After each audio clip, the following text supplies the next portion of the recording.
Virtualmente todos na Terra, independente de sua religião ou nacionalidade, reconhecem que existe alguma espécie de batalha ocorrendo no mundo entre as forças do bem e do mal.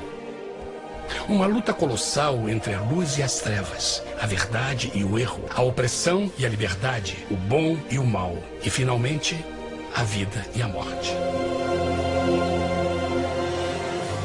Qual é a história por trás deste evidente paradoxo?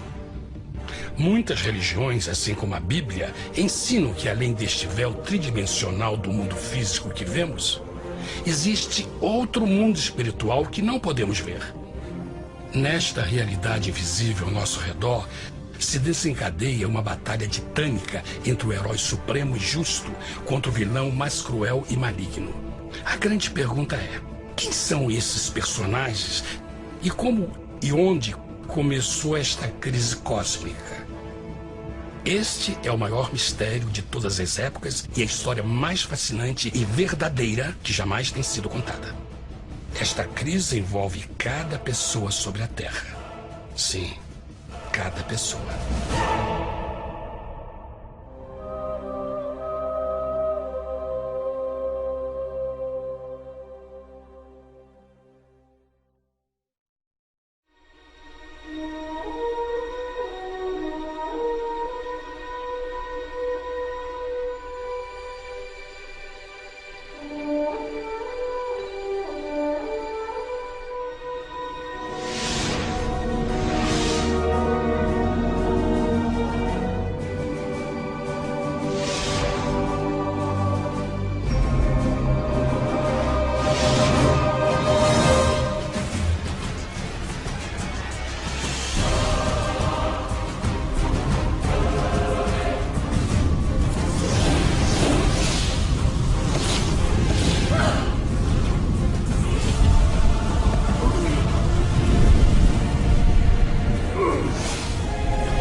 A história humana está repleta de cenas de guerras.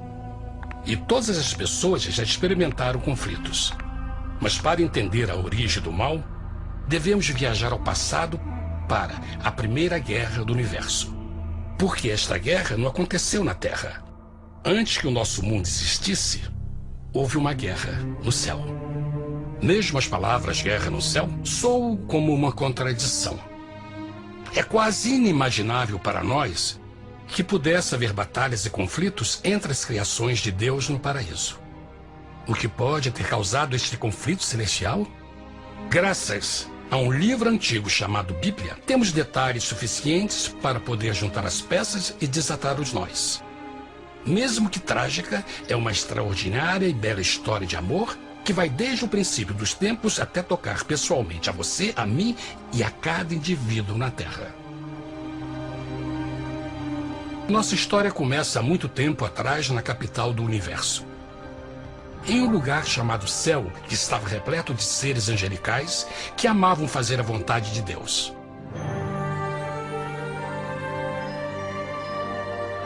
Sob o justo e amoroso governo do Criador, todo o céu desfrutava uma existência de felicidade e perfeita paz. O príncipe supremo do paraíso e comandante dos anjos era o poderoso e amoroso Filho de Deus, mais conhecido com o nome que adotou quando veio à Terra, Jesus. Ele tinha o mesmo propósito e pensamento com Deus, o Pai. O céu, sob o comando compassivo do Pai, Filho e Espírito Santo, provou ser um maravilhoso lugar de paz e alegria. Para realizar as ordens de Deus, a Trindade estava rodeada de um oceano virtual de inumeráveis espíritos ministradores chamados serafins e querubins, mais conhecidos como anjos. Estas poderosas e inteligentes criaturas descobriram que a felicidade estava em cumprir as ordens do Todo-Poderoso. Mas Deus criou um extraordinário anjo para atuar como líder de toda a multidão celestial. A Bíblia nos diz que seu nome era Lúcifer, que significa portador da luz. Este querubim foi o maior ser criado por Deus e assumia a posição mais próxima do trono de Deus, estando diretamente sob a autoridade de Jesus. A tarefa de Lúcifer era difundir a luz e o conhecimento da vontade de Deus a todos os outros anjos. Lúcifer foi o mais esplêndido ser criado por Deus. Era extremamente bonito e dotado de enormes poderes de liderança e organização. Entre os anjos, ele foi muito admirado, respeitado e amado como amigo. Mesmo assim, Deus previu o mal que Lúcifer estava a ponto de introduzir no reino da luz.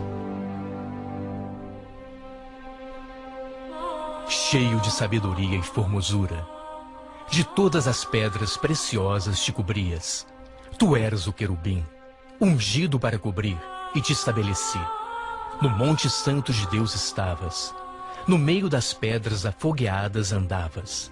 Perfeito eras nos teus caminhos, desde o dia em que foste criado, até que se achou iniquidade em ti. Quando Lúcifer percebeu a sua beleza e poder, seu coração pouco a pouco começou a mudar. Permitiu que seu enfoque se afastasse de Deus e direcionou seu amor para si mesmo. Talvez nunca saberemos completamente como e porquê estas sementes de rebelião germinaram em seu coração. Mas o profeta Isaías nos dá uma visão do pensamento de Lúcifer. Como caíste desde o céu, ó estrela da manhã, filha da alva. Como foste cortado por terra, tu que debilitavas as nações. E tu dizias no teu coração: eu subirei ao céu, acima das estrelas de Deus exaltarei o meu trono.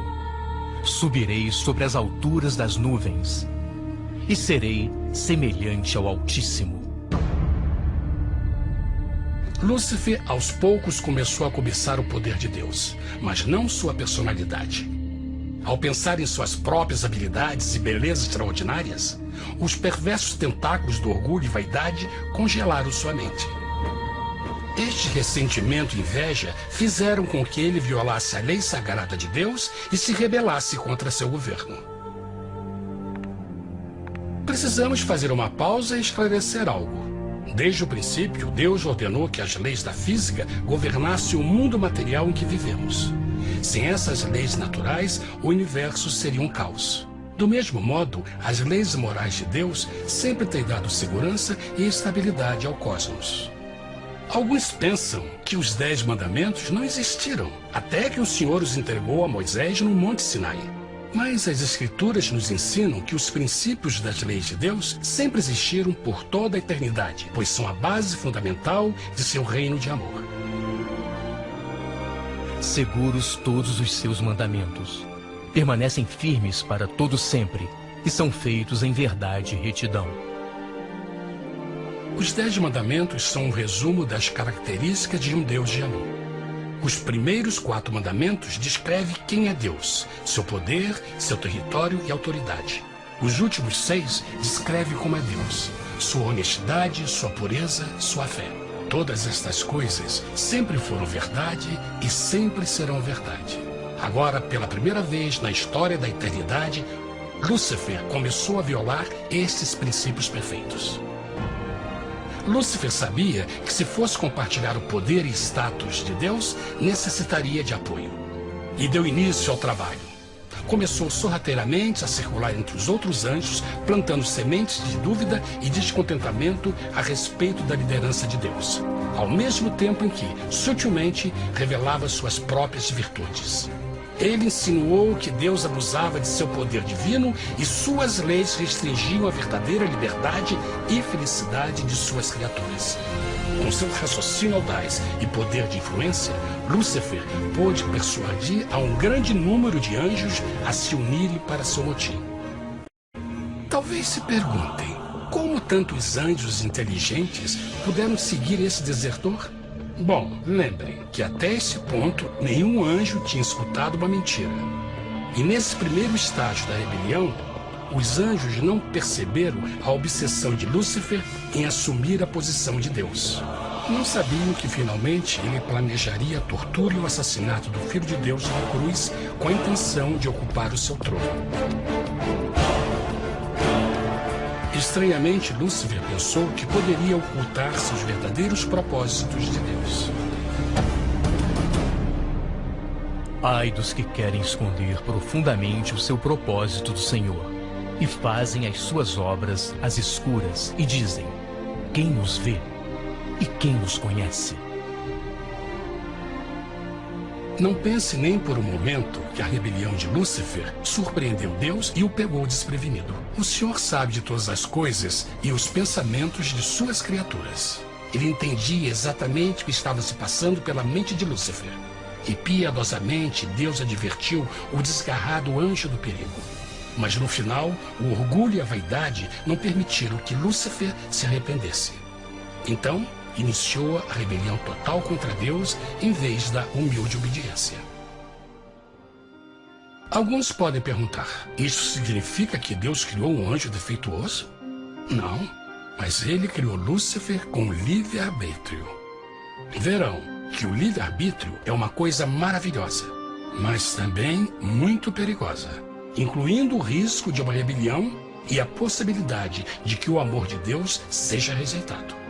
Vejam que o amor real não pode vir de uma criatura pré-programada e não pode ser forçado, deve ser voluntariamente dado. Por exemplo, mesmo que seja bonito este cachorro robô, na verdade, nunca poderá amar-me. Posso fazer que pareça que me ame, mas só estará seguindo instruções pré-programadas. Não tem opção. Por outro lado,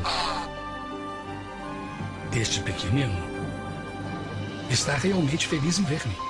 Ele decidiu dar-me seu afeto. E com o tempo, nossa relação se fará mais forte, enquanto eu ame e cuide bem dele. Do mesmo modo, um Deus de amor só quer amor verdadeiro de suas criaturas. E para que isso aconteça, elas precisam ter o livre-arbítrio. A rebelião de Lúcifer é a maior evidência de que ele tinha esta liberdade. Agora, a grande pergunta é: como Deus enfrentaria esta crise? Como lidaria com Lúcifer e com os milhões de anjos que se uniram nessa rebelião? Muitos questionam por que Deus não acabou imediatamente com a rebelião. Afinal, ele poderia facilmente vaporizar Lúcifer com um raio. Mas isto teria solucionado o problema? Não, pelo contrário. Isso só teria intensificado as dúvidas e suspeitas que Lúcifer havia plantado na mente dos anjos. Lembrem que Lúcifer sabia, como ninguém mais, da engrenagem interna do governo de Deus. Sua destruição seria vista como parte de uma grande armação. E a razão que o motivou servir Deus teria sido o medo da represália e não o amor. O Senhor sabia, na sua sabedoria, que a melhor forma de enfrentar a crise era permitindo que tudo seguisse o seu curso. Esta seria a única forma de se assegurar que o mal não se ergueria outra vez. Deixai crescer ambos juntos até a ceifa. E por ocasião da ceifa, direi aos ceifeiros: colhei primeiro o joio e atai-o em molhos para o queimar, mas o trigo ajuntai-o no meu celeiro. Na parábola do joio e do trigo, Jesus descreve que um tempo de crescimento é necessário para que uma planta revele sua verdadeira natureza. No seu entendimento infinito, Deus sabia que com o tempo, o caráter real de Lúcifer seria exposto e que os amargos frutos de sua rebelião seriam vistos. Até agora, os cidadãos do universo não estavam familiarizados com o pecado e até onde os levaria. Mas isso mudaria quando eles vissem por si mesmos sua terrível natureza autodestrutiva.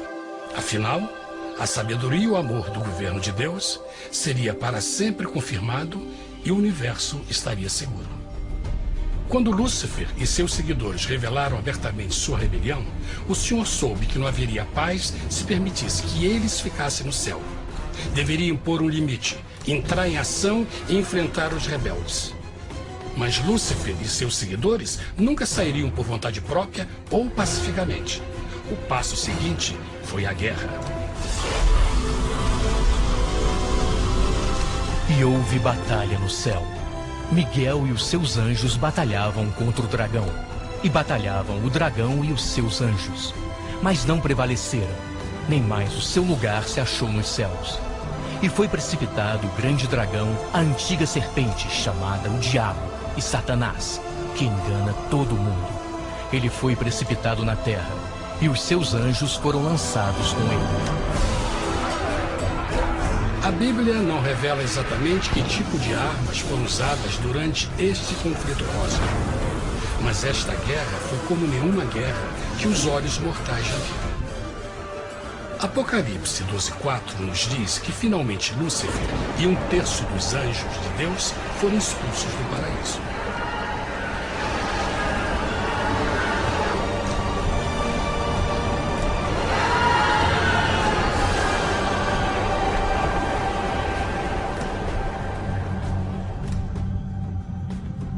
Mas e agora? Lúcifer tinha milhões de anjos ao seu lado, mas precisava de um pedaço de chão para continuar sua rebelião. Rápido, muito rápido, o universo começou a entender o quão doloroso e caro o pecado poderia chegar a ser. Mas a guerra não tinha terminado. Apenas começava. Lúcifer, o portador da luz, agora virou Satanás, o adversário.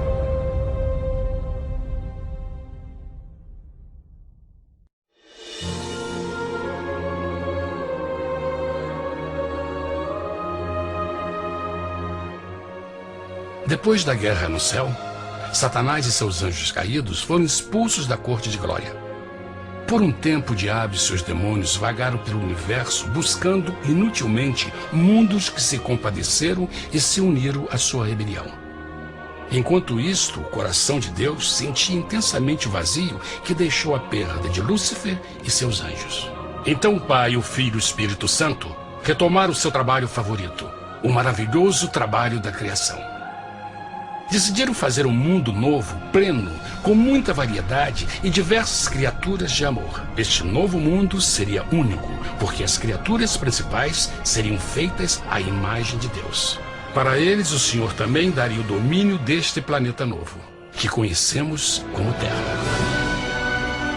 No princípio, Deus criou a terra. E viu Deus tudo quanto tinha feito, e eis que era muito bom. Que imagem maravilhosa! Deus forma um novo mundo, nosso planeta, Terra. E em cada maravilhoso dia da criação, algo novo e espetacular começa a fazer parte da cena. Por exemplo, no terceiro dia, Deus falou e uma linda e exuberante vegetação fez parte da existência. Plantas de todas as cores, formas e tamanhos. No quinto dia, o mundo estava repleto de espantosas e exóticas criaturas, que podiam tanto se elevar aos céus como deslizar pelas águas azuis. E outras podiam fazer as duas coisas. No sexto dia, houve a introdução de um grande número de animais terrestres. Desde o gigante elefante até o pequeno esquilo, cada um encontrou um lugar nesse novo planeta para viver em harmonia com o resto da criação. E também no sexto dia, Deus criou o homem. E disse Deus: façamos o homem à nossa imagem, conforme a nossa semelhança. E formou o Senhor Deus o homem do pó da terra, e soprou em suas narinas o fôlego da vida, e o homem foi feito alma vivente. E plantou o Senhor Deus um jardim no Éden, do lado oriental, e pôs ali o homem que tinha formado.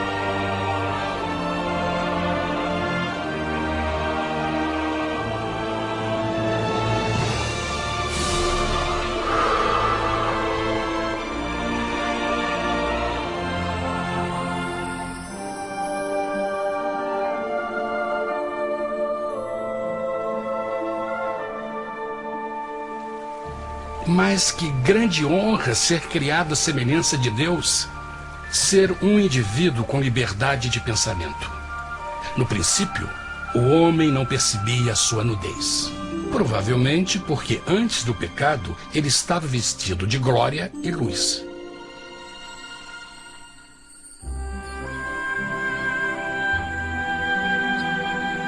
Deus também criou a companheira perfeita para Adão, sua bela esposa Eva.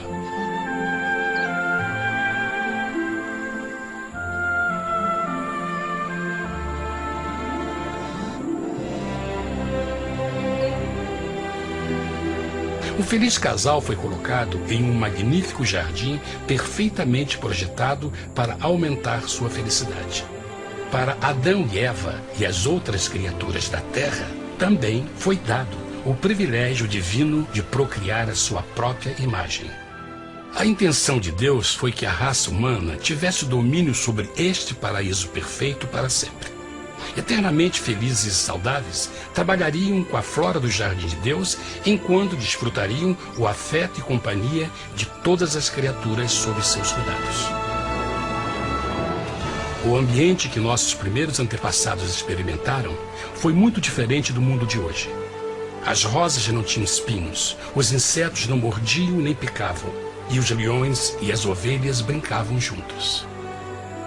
Mas a grande bênção era os humanos viverem em perfeita harmonia com seu Criador. A cada 7 dias, Adão e Eva descansavam de seu prazeroso trabalho e gozavam de uma comunhão com a visita de seu Criador. Era um mundo esplêndido e maravilhoso. E esse estado de felicidade teria continuado eternamente se nossos primeiros parentes tivessem mostrado fidelidade com uma simples prova.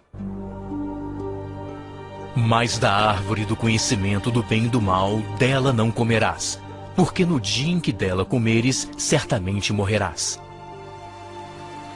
Visto que o adversário havia contaminado o universo com sua rebelião, o Senhor viu a necessidade de uma simples prova de amor e lealdade. Lembrem que os anjos bons acabaram de ver 1/3 de seus amigos serem expulsos do céu durante a guerra. Como estariam seguros de que esses novos humanos não se uniriam a Lúcifer e causariam problemas? Então o Senhor plantou uma árvore no jardim, uma árvore cujo fruto não deveria ser comido sob pena de morte. Ao passar por esta simples prova de obediência, Adão e Eva mostrariam a lealdade para com Deus e a fé em sua palavra. Ainda mais, era uma prova de amor. Por isso, Jesus disse em João 14, se me amais, guardais meus mandamentos. Mas alguém mais soube desta prova de fé e estava determinado a usá-la em seu favor. Satanás estava com inveja dos humanos que desfrutavam da bendita vida que ele perdeu. Sua feliz existência estava em total contraste com a sua, que agora estava cheia de culpa, pecado e miséria. Com ressentimento e raiva, não estava disposto a deixar o casal em paz, pois o pecado sempre buscará arrastar a outros consigo.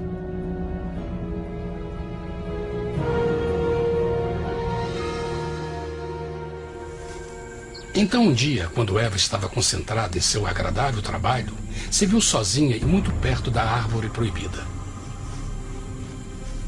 Foi quando Satanás viu sua oportunidade.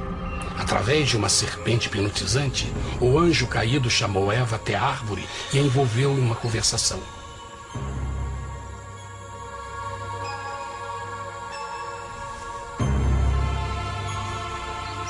Suas palavras encantadoras foram cuidadosamente calculadas para gerar desconfiança a Deus.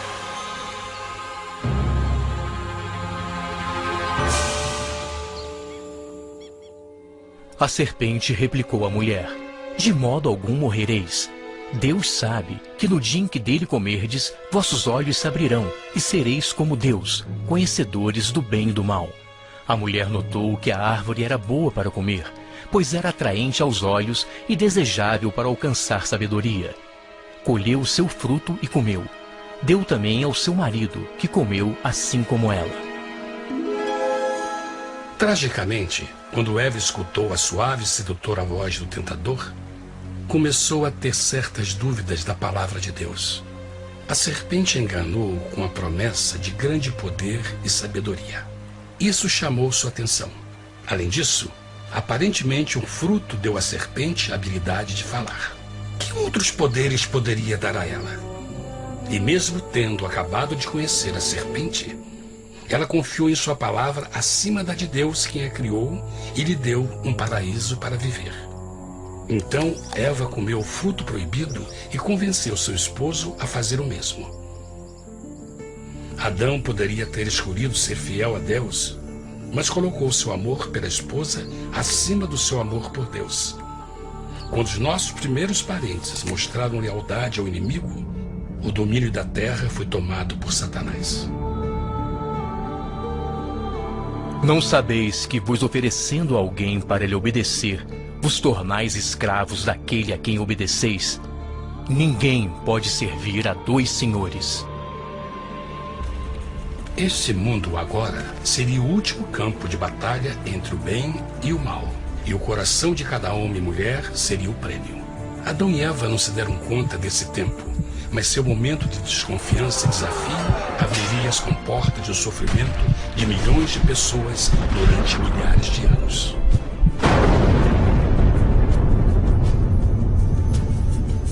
Portanto, como o pecado entrou no mundo por um homem, e por ele a morte, e assim a morte transmitiu-se a todos os homens naquele em quem todos pecaram. Nossos primeiros parentes logo enfrentaram o terrível resultado de seu pecado. Em estado santo, Adão e Eva resplandeciam com túnicas de glória. Depois de pecarem, suas túnicas naturais de luz se desfizeram e eles ficaram mortificados com a sensação de sua nudez. Vergonha e temor tomaram o lugar de sua alegria e paz e trataram de cobrir sua nudez com folhas. Agora eles se encontravam sob constante influência do diabo. Ao ceder à tentação, debilitaram sua natureza.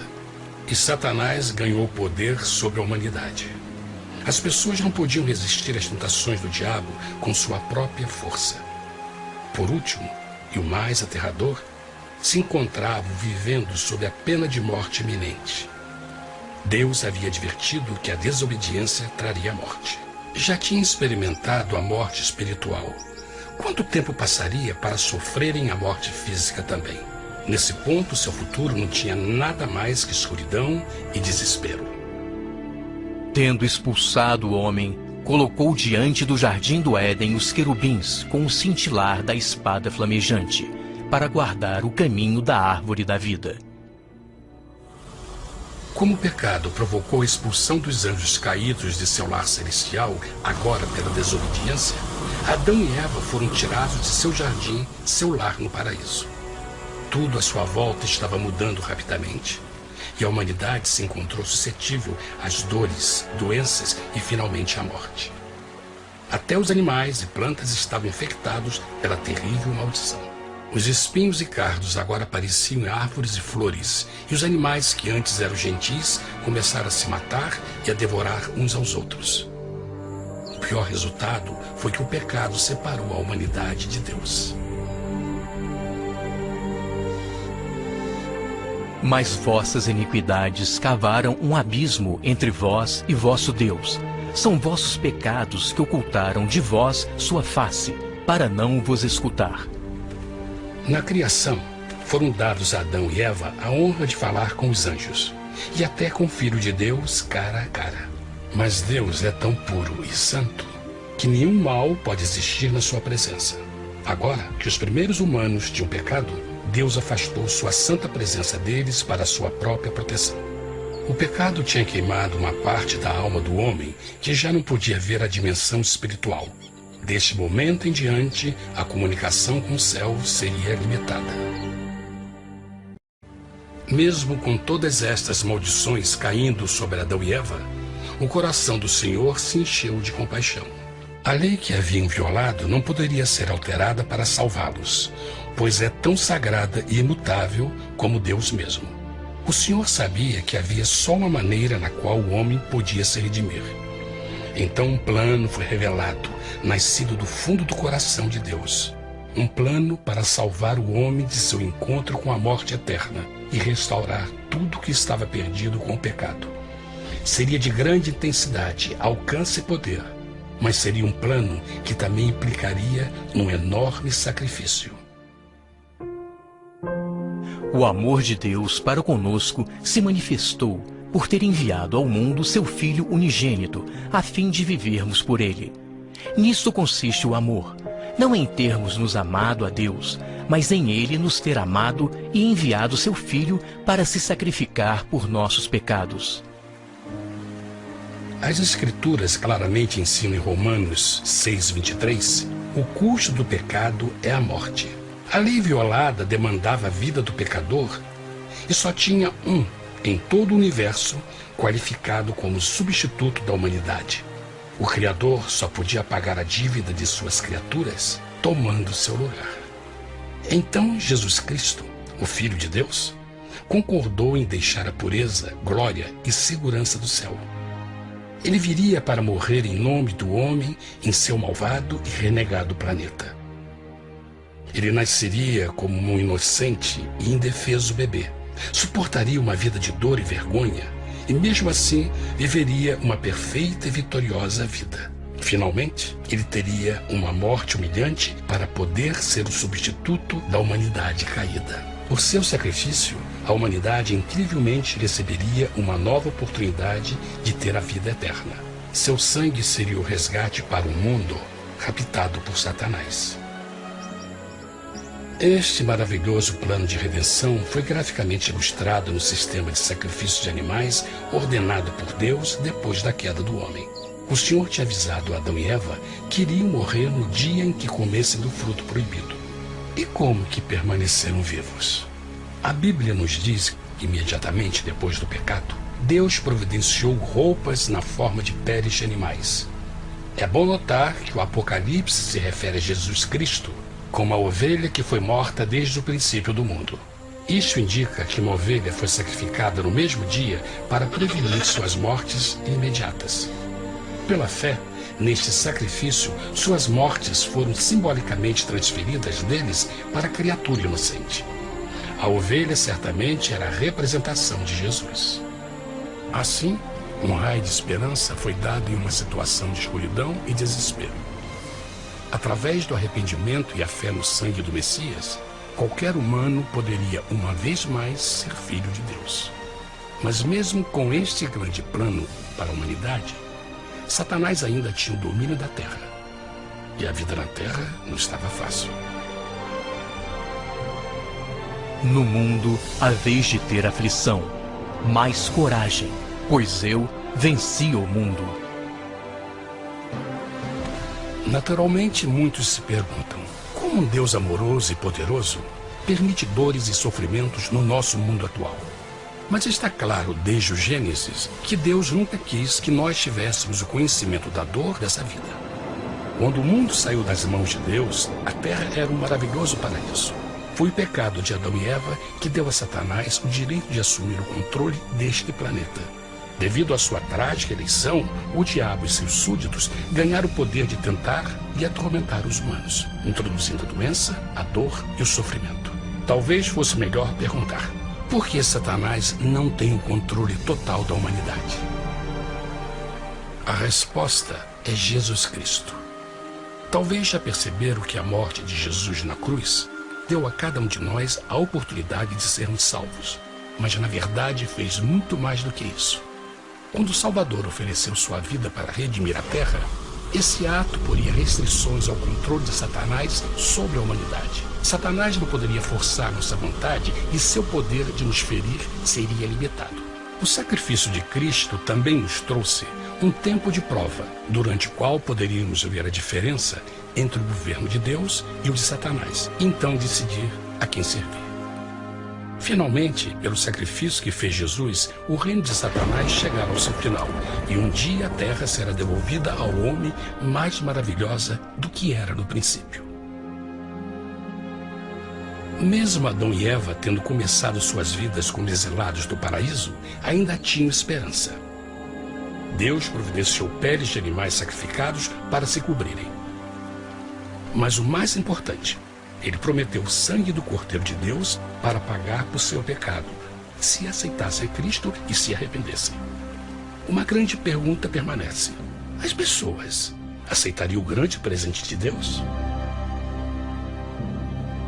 Como escaparemos se agora desprezarmos a mensagem tão sublime da salvação? A incrível história que acabaram de escutar é verdade e afeta vocês. Pois, pelo desejo de Satanás de ser Deus e a desconfiança e desobediência de Adão e Eva, todos nós nos encontramos em uma situação perigosa. De um lado, a humanidade foi grandemente favorecida por Deus com uma segunda chance de recuperar nosso lugar no Éden. Por outro lado, se nós desistirmos de aproveitar esta grande chance, nos tornaremos escravos de Satanás e finalmente seremos destruídos quando Deus limpar o universo do pecado. Amigos, não há melhor hora de fazer sua escolha por Jesus do que agora mesmo. Nenhum de nós sabe quanto tempo mais teremos que viver nesta terra. Jesus nos tem mostrado grande interesse no seu bem-estar e seu amor por vocês o levou a providenciar uma maneira de escaparmos de uma futura destruição. Ele quer que você o aceite e se arrependa de seus pecados. Através de Cristo, pode encontrar o perdão para tornar-se como Ele em caráter. A triste notícia é que Satanás atua de todas as formas possíveis para evitar que aceite o presente da salvação de Deus. Devido à nossa rotina da vida, o amor ao dinheiro ou alguma outra distração fascinante, ele trabalha para manter a todos ocupados e afastados do que, na realidade, mais importa, sua salvação eterna. Para que entendam a realidade da situação e que se você não escolhe a Jesus por omissão, está escolhendo a Satanás. Mesmo que a terrível escolha de Adão e Eva nos traga morte e miséria, vocês agora podem tomar uma melhor decisão. Deus está oferecendo uma paz que satisfaz o anseio mais profundo de sua alma e uma alegria que não encontrará nas atribulações deste mundo. O desejo que tem o coração de Deus é que seja salvo e esteja com Ele no paraíso. Mas o único que pode mantê-lo fora do céu é você. Imagine a tragédia que seria se você recusasse este precioso presente. Você pode decidir hoje e aceitar a salvação que Deus prometeu. Na verdade, nesse momento, pode aceitar a vida eterna através de Jesus Cristo. Posso convidá-lo para que acompanhe agora mesmo em uma simples oração, aceitando sua maravilhosa oferta? Por favor, repita depois de mim. Querido Pai Celestial, venho a Ti agora e humildemente pedir Teu perdão. Senhor, confesso que sou um pecador e violei Tua santa lei. Entendo que a pena por esse pecado é a morte. Acredito que Jesus Cristo sofreu e morreu na cruz para receber o castigo por todos os nossos pecados. Acredito que Jesus ressuscitou e eu o aceito como meu Salvador pessoal. A partir deste momento em diante, Te dou o meu coração e eu o aceito como o Senhor da minha vida. Por favor, perdoa todos os meus pecados e envia Teu Espírito para ajudar-me a fazer a Tua vontade. Te agradeço por Teu grande amor e aceito Teu presente da vida eterna. E eu oro tudo isso em nome de Jesus. Amém.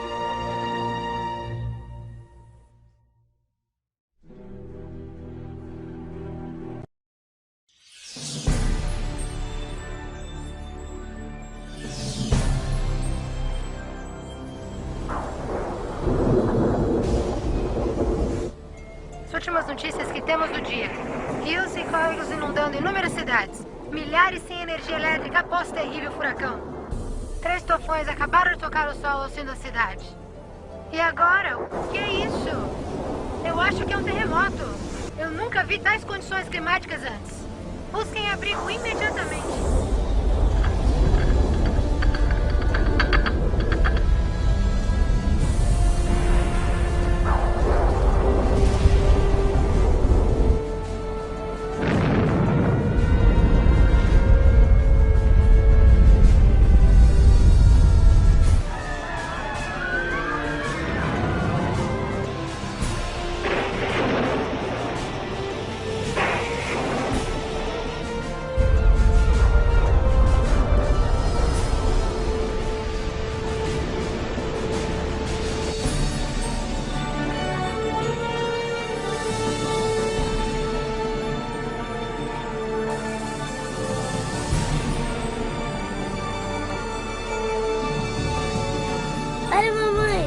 Jesus.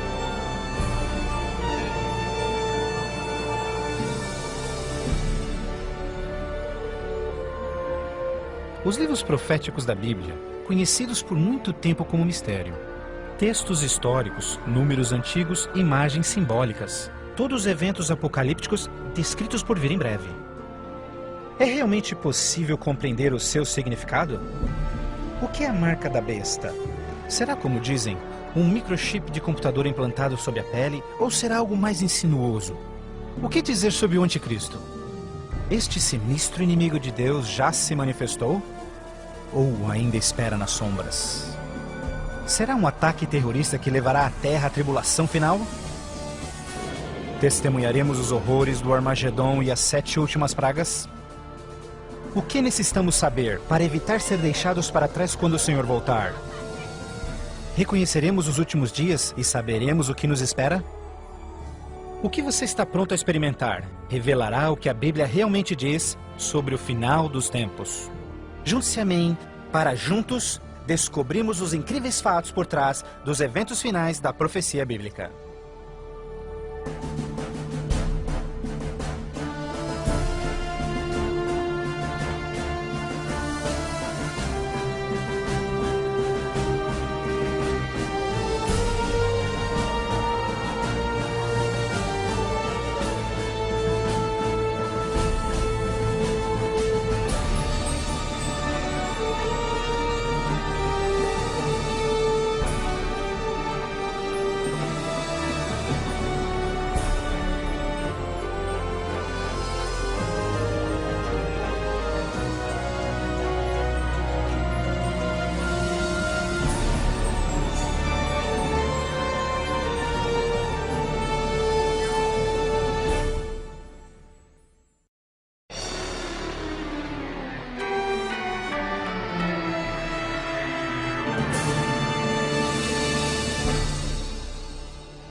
Mas você, Daniel, feche estas palavras.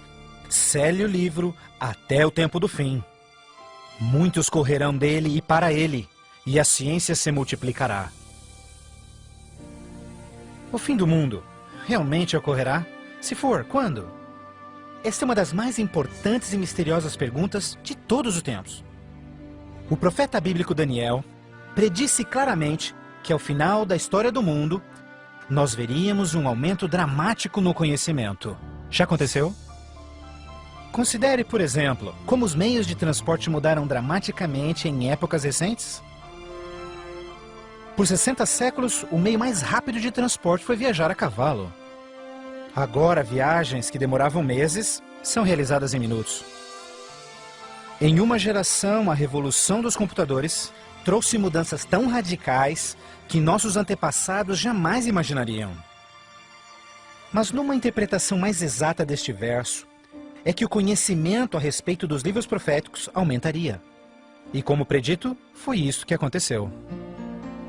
Mas as profecias de Daniel não são as únicas na Bíblia que falam dos sinais do tempo do fim. O que mais pode estar escondido dentro dos antigos textos das Escrituras? E você ouvirá de guerras e rumores de guerras. Não te preocupes, porque todas estas coisas virão, mas passarão. Mas não é o fim ainda. Haverá fome, pestes, terremotos em vários lugares. Tudo isso será o começo das dores. Qualquer um pode ver em todo o mundo o quanto forças políticas e naturais têm tornado o nosso mundo moderno um lugar perigoso para se viver. Pense nisto. Nos últimos 100 anos, o mundo inteiro enfrentou 2 guerras mundiais, vários outros conflitos, sem mencionar o aumento de ataques terroristas. Além disso, um aumento na taxa de mortalidade em desastres naturais, incluindo terremotos, incêndios, inundações, tornados, tormentas assassinas num clima bizarro, tudo a caminho da destruição final do planeta. Incrivelmente, o apóstolo João profetizou que ao se aproximar o tempo do fim, aumentaria a habilidade do homem em destruir o planeta. Apocalipse 11, verso 18, diz que virá o tempo em que Deus destruirá aqueles que destroem a terra. Está claro que esta previsão foi vividamente cumprida. Por séculos, o homem apenas fazia suas guerras com lanças fumegantes ou seus canhões à pólvora. Hoje, possuem armas devastadoras que podem rapidamente exterminar com a vida no planeta. Fato é que Jesus profetizou que se sua vinda fosse adiada, ninguém sobreviveria. O próprio Cristo nos alertou sobre estes perigos, mas que eles seriam apenas o início do fim. Poderia o homem fazer alguma coisa que pudesse dar início ao tempo do fim? Saiba que os últimos dias serão dias difíceis. Os homens serão amantes de si mesmos, amantes do dinheiro, gananciosos, presunçosos, blasfemos, desobedientes aos pais, ingratos, profanos, sem amor, irreconciliáveis, fofoqueiros, sem domínio próprio, grosseiros, sem consideração com o bem. Ninguém que haja vivido pelas últimas décadas poderá negar a contínua e espantosa queda moral de nossa sociedade moderna. Cada geração, continuamente, abre um envelope de aceitação comportamental. Como resultado, cada uma das gerações sucessoras operam sob um padrão moral mais baixo do que o seu padrão anterior. Infelizmente, parece não haver um fim a essa trilha vergonhosa. Nos dias de Noé, a decadência moral condenou o planeta à destruição com o dilúvio. Nos dias de Ló, as perversas e depravadas Sodoma e Gomorra foram cidades consumidas com o fogo do céu. Assim como nos dias de Ló, eles comiam, bebiam, compravam, vendiam, plantavam, construíam, mas no dia em que Ló saiu da cidade, caiu fogo e enxofre do céu e consumiu a todos. Assim também será no dia em que o Filho do Homem se manifestar. E em nossos dias, poderia ser incontrolável imoralidade e perversão novamente motivo para uma condenação vinda dos céus?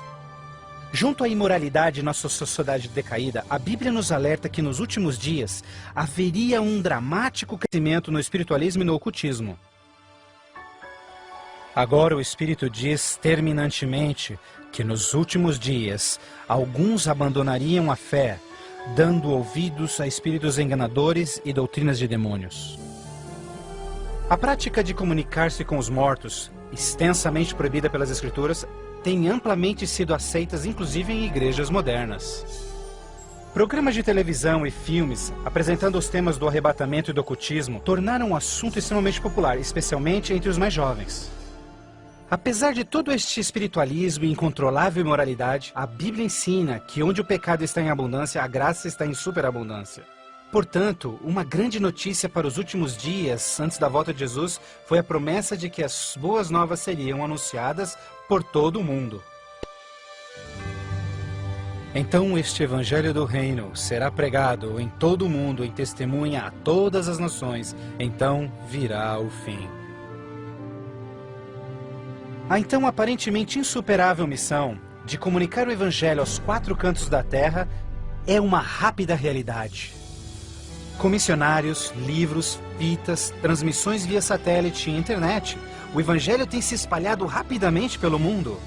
A mensagem da salvação nunca antes foi tão amplamente divulgada como hoje. A Bíblia revela que estamos vivendo, obviamente, nos últimos dias. O aumento da ciência, instabilidade global, declínio moral, um explosivo interesse pelo ocultismo, todos testificam o tempo do fim. Os sinais do fim estão claramente se cumprindo, mas ainda mais, a Bíblia também nos alerta que entre as forças do bem e do mal, em última instância levarão o mundo ao conflito do Armagedon. A qualquer momento, uma crise global sem explicação atingirá todo o planeta, numa crise tão devastadora que o mundo jamais viu. Haverá então grande tribulação, como jamais se viu anteriormente, nem jamais haverá. Qual será a catástrofe que dará início à crise final? E quando acontecerá? Poderia ser um devastador ato terrorista? Talvez uma crise econômica internacional? Talvez até um terremoto, um asteroide ou algum outro evento cataclísmico? Talvez um acidente químico ou uma praga biológica mortal. Talvez a combinação de alguns desses acidentes. Mas mesmo a Bíblia não identificando o evento crítico exato, ela revela as dramáticas cenas que se seguem. Mais adiante você compreenderá mais sobre essas surpreendentes, chocantes eventos que muitos cristãos ainda não estão preparados.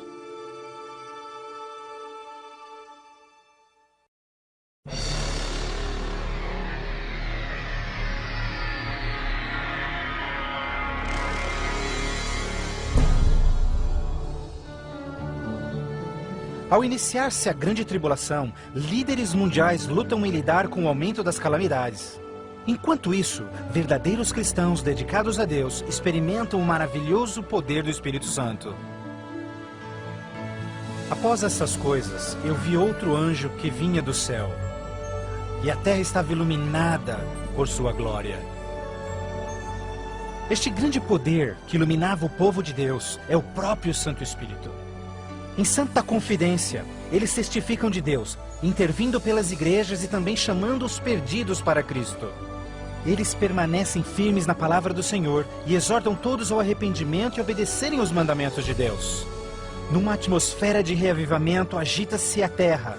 O Santo Espírito compele ministros e membros de igrejas a juntos trabalharem intensamente pelo Salvador.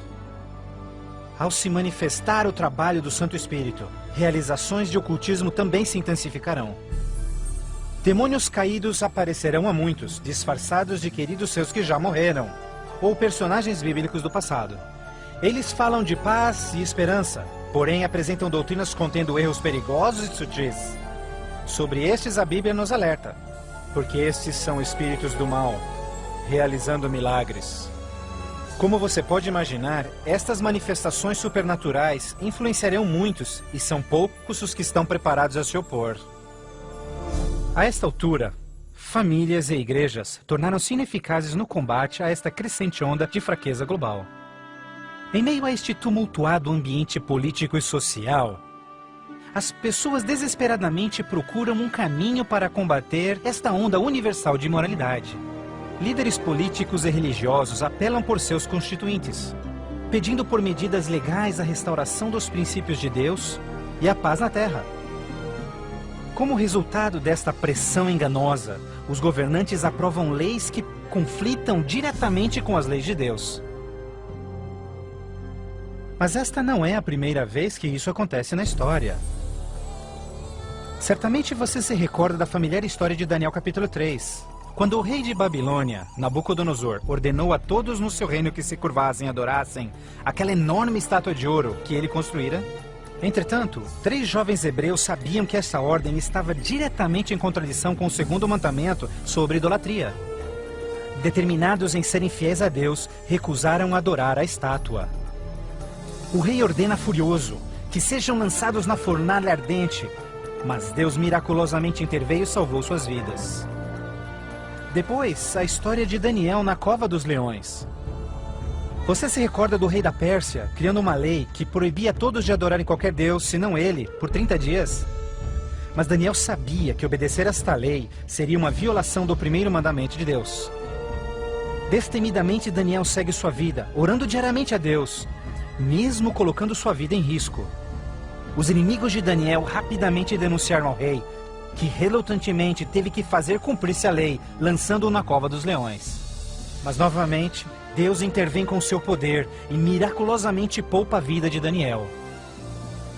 Da mesma forma, nos tempos do fim, Apocalipse prediz que o poder do mal obrigará governantes de todo o mundo a endossarem leis que definam como as pessoas adorarão a Deus. Estas leis irão aparentemente promover a moralidade, mas na realidade, elas preparam o mundo para aderirem à marca da besta e o anticristo.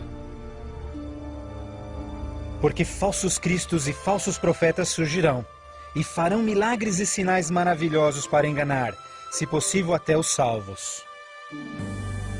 Durante este período de crescentes crises, quando o mundo estiver desesperadamente buscando alívio e procurando uma estabilidade global, a ajuda virá de uma forma surpreendente. Em várias partes, por todo o mundo, se ouvirá: Jesus voltou! Jesus voltou! Um radiante e carismático ser se diz o Filho de Deus. Um exército de jornalistas se amontoa para ver este que realiza milagres sobrenaturais. Eles o ouvem repetir as mesmas palavras que Jesus falou nas Escrituras. Este evento será transmitido ao mundo via satélite. Milhões serão enganados com esta aparição, como sendo cumprida a profecia de que todo olho o verá. Inúmeras religiões estão ansiosas na expectativa por um Salvador. Então este deslumbrante ser aparenta ser a resposta às suas orações. Mas a Bíblia nos alerta em 2 Coríntios que Satanás pode transformar-se num anjo de luz. Infelizmente, não será Jesus quem o povo receberá de braços abertos, mas sim Satanás, disfarçado como Filho de Deus. Fazendo isso, o mal será capaz de unir o povo em todo o mundo e reconfirmar seu falso sistema de adoração. Assim, o mal concretiza a maior fraude que jamais se viu sobre a raça humana.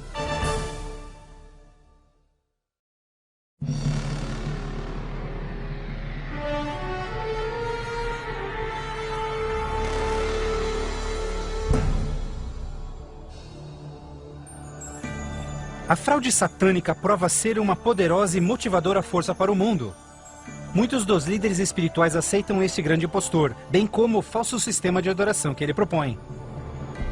Com a intensificação das calamidades, líderes religiosos creem que o tempo não mais pode ser desperdiçado em convencer o mundo a aderir às doutrinas desse Messias contraventor. Aqui está a paciência dos santos. Aqui estão aqueles que guardam os mandamentos de Deus e a fé de Jesus. Nem todos serão enganados. Poucos serão aqueles que entenderão que a Bíblia havia alertado sobre esse incrível enganador. E eles sabem que o objetivo deste falso Messias é desviar o povo dos mandamentos de Deus. Mas essa não é a primeira vez que Satanás se apresenta como anjo de luz. Quando Jesus foi tentado no deserto, Satanás apareceu a ele disfarçado como glorioso mensageiro de Deus. Mas o inimigo de Deus se revelou quando tentou a Jesus em desobedecer a palavra de Deus.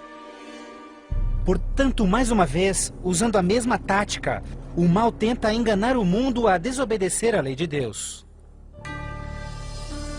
Ninguém pode servir a dois senhores, pois odiará um e amará o outro, ou será leal a um e desprezará ao outro. O mundo chegou a um momento decisivo em sua história. O falso Cristo e o conflito global estão dividindo o mundo em dois grupos distintos: aqueles que seguem a Bíblia e aqueles que seguem a besta.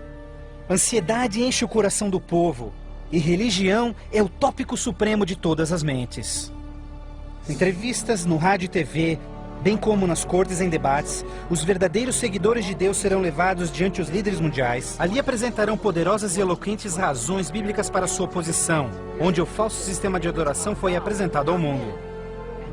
Os mandamentos de Deus e o que constitui a verdadeira adoração estarão ao centro de cada discussão. Movidos pelo poder do Santo Espírito, compelidos pelo argumento bíblico dos servos de Deus, milhares em todo o mundo converter-se-ão desde suas igrejas sem vida e se posicionarão junto aos impopulares, mas verdadeiros seguidores de Jesus. O que nos resta? Devemos obedecer a Deus ou ao homem, à tradição popular ou à Escritura, dividindo assim o mundo inteiro em dois grupos. De um lado, aqueles que receberam o selo de Deus, e do outro lado, aqueles que receberam o sinal da besta. Aquele que é injusto, siga sendo injusto. Aquele que é sujo, que siga sendo sujo. Aquele que é justo, que siga sendo justo. E aquele que é santo, que siga sendo santo. Este texto de Apocalipse antecede o próximo evento em que todo homem, mulher e criança fará sua final decisão, a favor ou contra Cristo. Ao lado de Deus estão aqueles que em fé observaram sua palavra, mesmo diante oposição. No outro lado, aqueles que escolheram a religião de tradições humanas. Assim como as portas da Arca de Noé fecharam-se instantes antes do dilúvio, a porta da graça será finalmente fechada para o mundo, e a graça de Deus não estará mais disponível para os perdidos. A segunda vinda de Cristo é iminente, mas primeiro, o mundo terá de atravessar as mais devastadoras pragas que jamais sobrevieram sobre a humanidade. Ouvi então uma voz vinda do templo dizendo aos 7 anjos: vai e derrama sobre os povos as 7 taças da ira de Deus. O primeiro foi e derramou a sua taça sobre os povos, e se viu uma ferida feia e dolorosa nos homens que tinham o sinal da besta e que adoravam a sua imagem. A esperança começa a ser massacrada quando as 7 pragas do Apocalipse 16 começam a cair no mundo numa sucessão rápida de eventos. Estes serão os mais horríveis flagelos jamais vistos pelo homem. A primeira praga será extremamente dolorosa e provocará desmaios e agonizante sofrimento aos perdidos. Mais 6 devastadoras pragas rapidamente virão. O mar e os rios se tornarão em sangue. O sol terá tal força que provocará queimaduras com sua intensidade. De tal forma, praga após praga virão. O terror reinará, tornando o mundo inteiro prisioneiros do pânico. Durante este período, alguns dos salvos encontrarão abrigo em locais isolados e remotos, onde serão protegidos e mantidos por anjos do Senhor. Outros, lançados em prisões, embora aparentemente abandonados pelo homem, não foram esquecidos por Deus. Os fiéis de Deus estarão protegidos das pragas, da mesma forma como os filhos de Israel foram preservados durante as pragas que caíram no Egito. Neste momento, os salvos passam por um momento de angústia em suas almas. O principal pensamento em suas mentes: estamos em paz com Deus? Finalmente, encontram paz em suas consciências, confiando nas promessas de Deus. Assim sendo, o dragão irou-se com a mulher e foi ao seu encontro para guerrear com os demais filhos dela, aqueles que guardam os mandamentos de Deus e têm o testemunho de Jesus Cristo. Persuadidos pelo falso Cristo, os miseráveis perdidos têm como única esperança para alívio das devastadoras pragas a eliminação daqueles que se opõem a eles. Então a decisão é tomada para caçar e exterminar em apenas um dia o povo de Deus que teimosamente apegou-se às Escrituras. Assim sendo, o campo de batalha espiritual tem aqueles que seguem as tradições humanas e adoram a besta contra aqueles que amam a Jesus e obedecem os seus mandamentos. Esta é a batalha final do Armagedon. O mundo perverso, que chegou finalmente ao limite da paciência de Deus. E finalmente o momento em que Deus entra em cena para resgatar os seus filhos fiéis.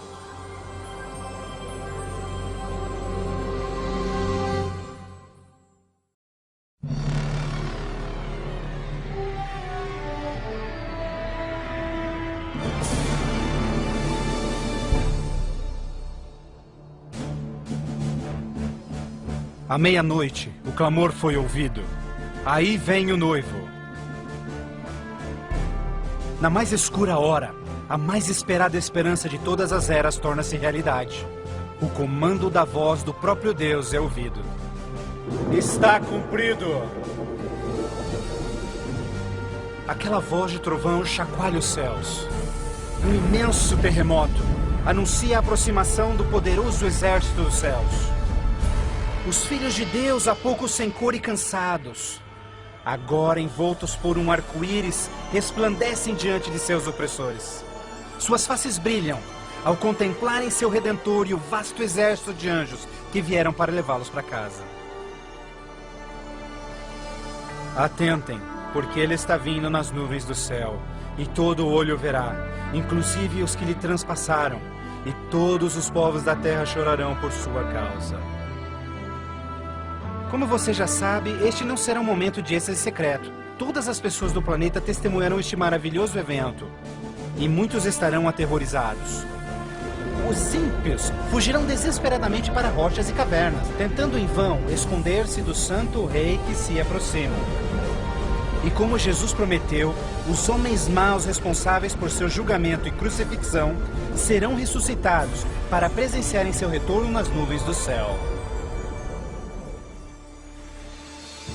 Porque o Senhor, o próprio Deus, descerá dos céus, e como o trovão, e com a voz do arcanjo, com o som de trombetas de Deus, os mortos em Cristo serão primeiramente ressuscitados.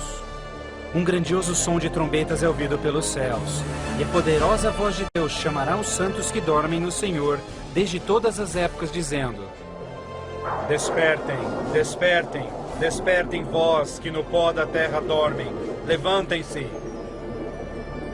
Por toda a extensão do planeta, um exército de santos se erguerá do pó da terra. Despertarão cheios de juventude, glorificados e revestidos de imortalidade, sem nenhum traço de enfermidades ou defeitos. E aqueles que ficarem vivos nestes momentos finais serão também transformados. Num instante, receberão um novo corpo imortal. Os ímpios contemplarão em angústia todos estes incríveis sinais. Então nós, os que estivermos vivos, seremos todos levados junto deles nas nuvens para encontrarmos com o Senhor nos céus. E ali nós viveremos para sempre com o Senhor. Com o mundo inteiro em convulsão, os remidos voarão alto e serão erguidos acima da destruição. Eles voarão para a felicidade com o Senhor, junto às nuvens de anjos. Nem dor, nem pecado, nem tristeza jamais haverá. O véu que os separava de seu Deus é para sempre removido, e contemplam agora o seu Deus e seus anjos face a face. E naquele dia, o dia da destruição de Deus, será de uma extremidade da terra a outra. E não haverá nem pranto, nem ajuntamento, nem funerais. Eles serão todos como lixo sobre toda a terra. Aos que ficarem para trás, o caos reinará no planeta. Entre os furacões, os gemidos de demônios, os terremotos, oceanos ferventes, ilhas submersas. Tensas e escuras nuvens despejam tempestades gigantescas de granizo. Os ímpios que sobreviverem a essas catástrofes, em breve serão destruídos pela presença da glória de Deus. Seus corpos espalhados pela terra, despojada pelos eventos finais. Então, pela primeira vez desde a fundação da Terra, o planeta está completamente abandonado e sem vida. Apenas Satanás e seus anjos caídos restarão como resultado de sua rebelião.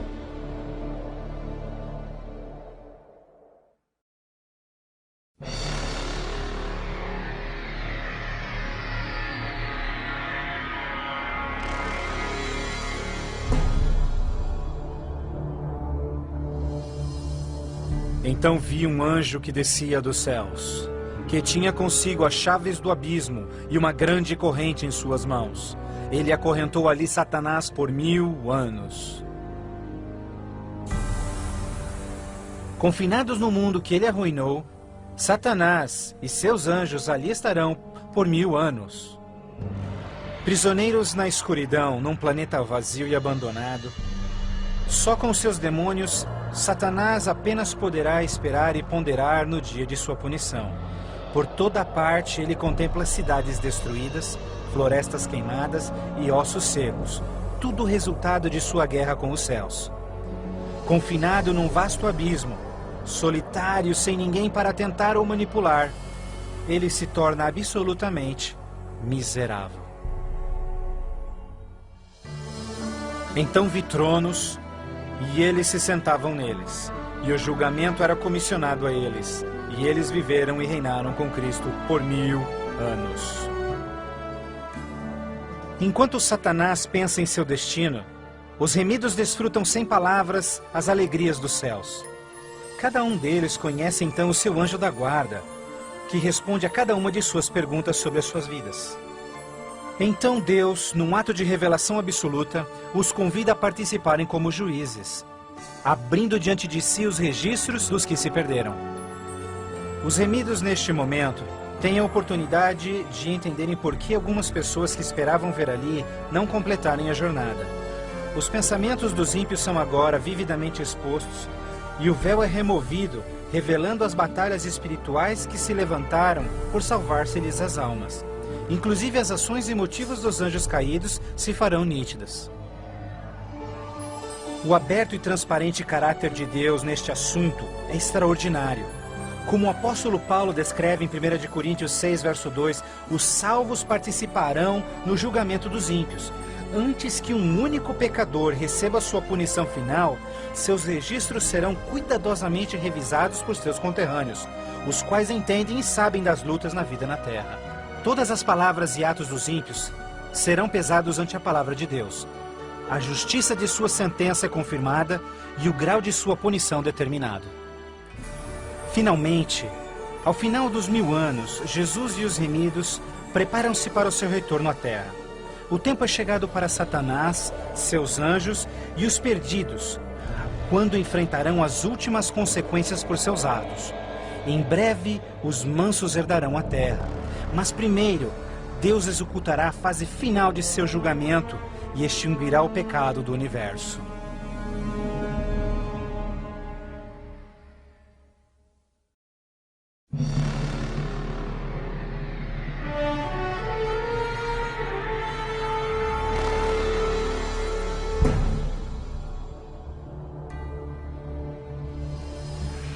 Então eu, João, vi a cidade santa, a nova Jerusalém, descendo dos céus desde a presença de Deus, vestida como uma noiva, adornada para o seu esposo. Após os 1000 anos sabáticos no céu, Cristo e os remidos, com a nova Jerusalém, voltam à terra. Ao se aproximar a cidade do planeta desolado, Jesus comanda que os ímpios voltem à vida desde o pó da terra. Ao seu comando, os ímpios de todas as épocas e lugares ressuscitam, da mesma forma como morreram, e ali estão diante de Deus. Ao Jesus descer, seus pés tocam o Monte das Oliveiras. Um tremendo terremoto abre o monte, transformando-o numa grande planície. Então, a Nova Jerusalém, a grande cidade de Deus, desce dos céus e descansa sua estrutura sobre a planície preparada por Deus. Agora, quando os 1000 anos terminarem, Satanás será solto de sua prisão, e então irá atrás de enganar as nações, a fim de uni-los para guerrear. Incrivelmente, Satanás consegue iludir seus seguidores mais uma vez e arregimenta-os para capturar a cidade celestial pela força. Generais e homens de guerra de todos os tempos, juntos unem suas habilidades para prepararem-se para o que eles imaginam ser a batalha monumental. Por este ato, os ímpios revelarão que seus corações não se converteram. Se fosse possível, eles destruiriam a Deus e seu trono e tomariam a cidade santa pela força. Pouco percebem eles que essa guerra fútil já estava perdida mesmo antes de começar. O juízo final chegou. Então eu vi os mortos, grandes e pequenos, todos diante de Deus. Livros eram abertos e os mortos eram julgados de acordo com seus atos. Subitamente, no alto acima da cidade, o Senhor aparece em seu glorioso trono. Todos os frágeis planos de guerra dos ímpios são imediatamente eliminados. Ao contemplarem a face de Deus, os ímpios dolorosamente tornam-se cientes de cada um de seus pecados.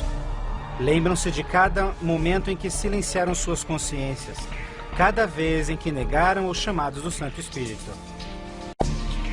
Muitos foram enterrados juntamente com os seus segredos pecaminosos, querendo ter com sucesso escondido todos os seus assassinatos e crimes. Vergonhosamente experimentam em primeira mão as palavras de Jesus ditas em Lucas, pois não há nada coberto que não será revelado, nada escondido que não se fará saber. Ao se apresentar diante deles vividamente o panorama de suas vidas, cada ímpio entende completamente que por sua própria livre escolha rejeitaram a salvação. Tragicamente, a paz e alegria dos que estiverem na cidade nunca será desfrutada pelos ímpios. Com sentimento de desespero e sem esperança, são varridos e deixados sem palavras. Os rebeldes não podem negar a justiça de Deus, declarando-se culpados. Em uma só voz clamam: justo e verdadeiro são os teus caminhos, ó Rei dos Santos. E caindo prostrados, eles adoram o Príncipe da Vida. Eles subiam aos cantos da terra e cercaram o acampamento dos santos. Então caiu fogo do céu desde Deus e os consumia. Finalmente, o tempo de encarar as consequências irreversíveis de suas ações. Sem nenhum aviso, fogo e enxofre caem do céu. A terra se fende e fogo brota desde cavernas subterrâneas. Enquanto o inferno engole os ímpios, os justos estão a salvo e em segurança dentro dos portões da Nova Jerusalém. Cada pecador é punido de acordo com os seus pecados. Os com poucos pecados são destruídos rapidamente, enquanto os culpados de horríveis pecados contra a humanidade sofrerão mais. Satanás, o instigador de todos os pecados, será forçado a sofrer muito mais. Para Deus, a punição dos ímpios é um ato doloroso, mas é algo que a sua justiça demanda. O salário do pecado é a morte. Na cruz, Jesus sofreu a punição final no lugar de todos os que aceitaram o seu sacrifício. Mas, tragicamente, os perdidos rejeitaram este presente e terão de pagar o preço por seus próprios pecados. Certamente o dia virá, queimando como fornalha. Todos os orgulhosos e todos os fracos serão consumidos. Você esmagará os ímpios, pois serão como cinzas debaixo dos seus pés. Ao se esfriarem as cinzas da destruição, os habitantes de todo o universo erguem suas vozes em louvor a Deus, pois o reino de terror de Satanás foi banido para sempre. Assim, com a paz no cosmos eternamente garantida, Deus agora dedica sua atenção à criação de um novo céu e uma nova terra.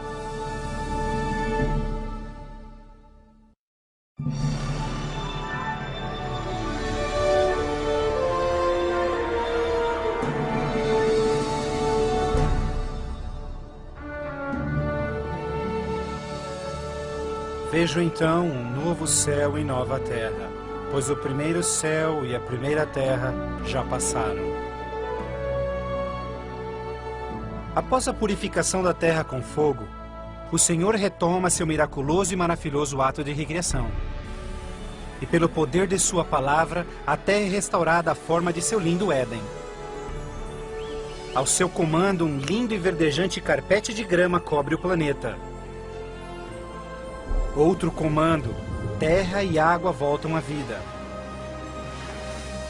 Incontáveis, complexos e magnificentes criaturas de todas as espécies pacificamente exploram um novo paraíso. A vigorizante atmosfera é pura e doce. A terra torna-se uma grande vitrine de criativa genialidade. E Deus enxugará as lágrimas de todos os olhos. E não haverá mais morte, nem sofrimento, nem pranto. Não haverá mais morte, pois as primeiras coisas são passadas. A segurança do universo está garantida. Com a Nova Jerusalém como sua capital, todas as criaturas regozijam-se no amor do domínio de Deus. Aqueles que foram resgatados da destruição eterna compartilham uma especial união com seu Criador, o que nenhum outro ser celestial poderia apreciar. Embora pecado e pecador foram para sempre destruídos, um traço desta grande rebelião ainda permanece. O que aconteceu com essas mãos? Estas são as marcas nas mãos, nos pés e no lado de Jesus. Ao passarem-se os dias inesquecíveis da eternidade, todas as memórias tristes e dolorosas se dissipam na glória brilhante e esplendorosa dos céus. Não mais atrelados a uma vida passageira, os imortais filhos de Deus são agora livres para alcançarem suas mais amplas ambições. Com ilimitada capacidade de absorver mais e mais conhecimento, revigoram as suas mentes.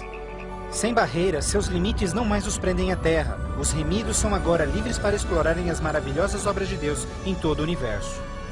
O céu é um lugar de perfeita paz e harmonia, onde o amor por Deus e pelos outros preenche todos os corações.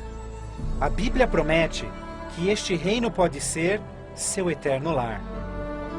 Jesus deu-se em sacrifício na cruz para oferecer-te perdão e vitória sobre o pecado. Mais que qualquer coisa, Jesus quer que você viva com Ele neste novo lar. Se bem que ele desesperadamente quer te salvar, ele não pode forçá-lo em aceitar esse presente. Você deve aceitá-lo por si mesmo. Por que não aceitá-lo hoje? Peça-lhe agora e ele entrará em seu coração.